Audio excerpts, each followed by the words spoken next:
महाराज आपको अभी चुनाव नज़दीक आ गया है, अभी कैंपेन आखिरी कगार पे है। आपको आज की स्थिति में कैसा लगता है? डिफेंसिव है या मतलब आक्रमण कर रहे हैं आप गवर्नमेंट को? मैं अपने लाइन में चल रहा हूँ। मैं ओपोनेंट को देख के अपना मैच नहीं खेलता। जो मेरा स्टाइल है मैं वैसे ही चलता हूँ। तो मेरा जो कैंपेन रहा है, ऑपोजिशन को देख के या गवर्नमेंट को देख के मैंने अपना पोजीशन नहीं किया है। मैंने हिस्टोरिकल पर्सपेक्टिव लिया है, हमारे जो जनजाति लोग हैं, इंडिजिनस लोग हैं, उसको देखकर मैंने जो हिस्टोरिकल एस्पेक्ट है उसको लिया है, जो सोशल एस्पेक्ट उसको लिया है, जो इकोनॉमिक हार्डशिप है, जो एजुकेशन का मामला है, ये इसको लेकर मैं आगे बढ़ रहा हूँ। ऑपोजिशन क्या बोल रही है, गवर्नमेंट क्या बोल रहा है, उसमें मुझे कोई दिलचस्पी नहीं है। मैं अपने लाइन में चल रहा हूँ। मैं ना लेफ़्ट की तरफ हूँ ना मैं राइट की तरफ हूँ, मैं अपने लाइन में हूँ। और ये बहुत मतलब कि मुझे कभी कभी आश्चर्य लगता है कि सब लोग बोलते हैं कि अरे आप सीपीएम के संग नहीं तो आप बीजेपी के संग हो, अगर आप बीजेपी के संग नहीं तो आप सीपीएम के संग हो। मैं अपने संग क्यों नहीं रह सकता? ये क्या पूरे त्रिपुरा में सिर्फ दो ही ऑप्शन है क्या? कोई इंडिपेंडेंट माइंड भी हो सकता है। आप जर्नलिस्ट, आपका एक वेब पोर्टल है, किसी का न्यूज़पेपर हो सकता है।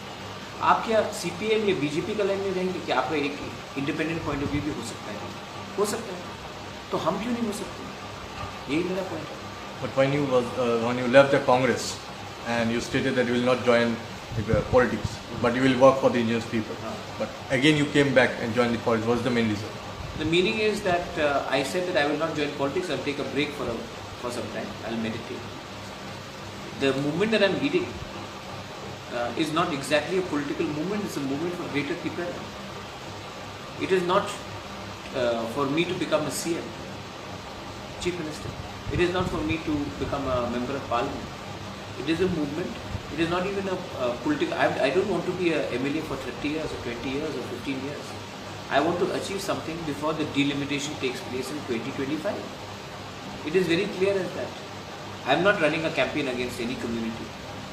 You know it as much as anyone knows me. Whoever has met me, you know that I have very good Bengali friends. In fact, जिसको आप लोग सल्यूट कर रहे हैं आज, they are more communal than someone like me. I am not even communal, but there is a propaganda against me because I am speaking confidently. It is very easy to make things black and white. There are a lot of grey areas. So when I said that I will not go back to politics, CA has happened. Then you had host of issues. I tried to get all the regional parties together and fight in a non-political platform. It has not worked out. Then I said, चलो अगर कोई ready नहीं है, मैं खुद आता हूँ. And I'm on the ground and I'm fighting this election. And my aim is to get greater Tripura.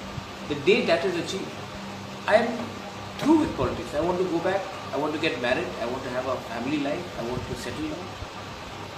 I don't want to be an MLA for 15-20 years keeping some. I want solutions. I want to bring in solution. I want to end this problem between the indigenous people and the non-indigenous people. I want to bring in harmony between Hindus and Muslims and Christians.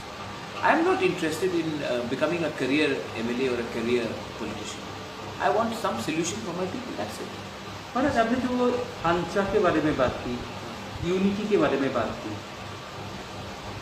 Constitution जो है वो बोलता है every individual के सभी right जो है वो कॉन्स्टिट्यूशन सिक्योर करता है। हाँ।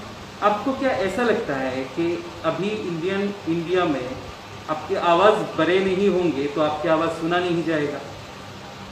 अभी नहीं, ये इमरजेंसी के टाइम नहीं हुआ।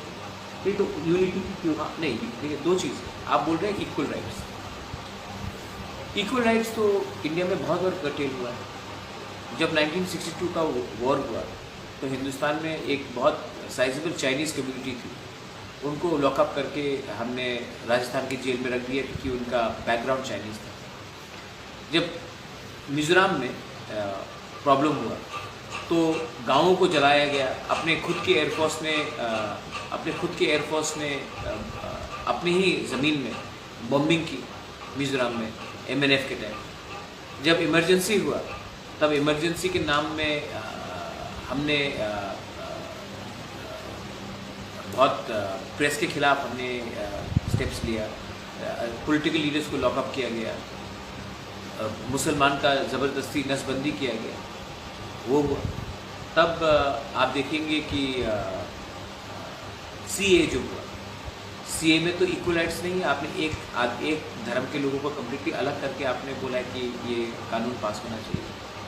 तो जब मैं ढांचा के बारे में बात करता हूँ, मैं कह रहा हूँ कि आप किन को ब्लेम कर रहे हो। मैं आपको ब्लेम नहीं कर रहा हूँ, मैं इनको ब्लेम नहीं कर रहा हूँ, मैं इनको ब्लेम नहीं कर रहा हूँ। मैं कह रहा हूँ कि हमारे जो एमएलएज निकल रहे हैं, जो 20 की 20 ट्राइबल एमएलएज निकलते हैं, इंडिजिनसली प्रेस एमएलएज, जो एमडीसी निकलते हैं, वही तो आपको बेवकूफ़ बना रहे हैं।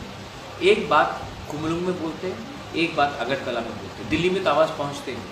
तो मैंने क्या कहा है कि मैं जो आपको यहाँ बोल रहा हूँ, मैं वही बात दिल्ली में पहुँचाऊँगा, क्योंकि मुझे बीच में रुपया नहीं कमाना है और मैं सोल्यूशन लाना चाहता हूँ। मैं ये इशू को ख़त्म करना चाहता हूँ और ये सोल्यूशन में किसी से नफरत करने का आपको कोई दरकार नहीं। जो आपको 70 साल से धोखा दे रहा है वो उसमें हमारे भी बहुत एमएलएस और लीडर्स शामिल हैं, यही मैं बोल रहा हूँ। तो थांचा का मतलब है यूनिटी। आप एक हो हर सोसाइटी में। आप देखेंगे कि नागालैंड में उनके सोसाइटी ही उनके एमएलए मंत्री को चलाता है, मिजोरम में वही चीज़ होता है, मेघालय में वही चीज़ होता है, त्रिपुरा में हमने देखा है कि एमएलए मंत्री हमारी सोसाइटी को चलाता है। ये एमएलए मंत्री पब्लिक से बड़ा नहीं हो सकता। आज त्रिपुरा में कोई भी कम्युनिटी में एमएलए और मंत्री 15-15 कॉन्वॉय में गाड़ी लेके चल रहे हैं। कोई फेसबुक में कुछ पोस्ट करता है, उसको नौकरी से निकाला जाता है। उनके एक डॉक्टर ने सीए के लिए मेरे पक्ष में पोस्ट किया, उसको आपने सस्पेंड करा दिया।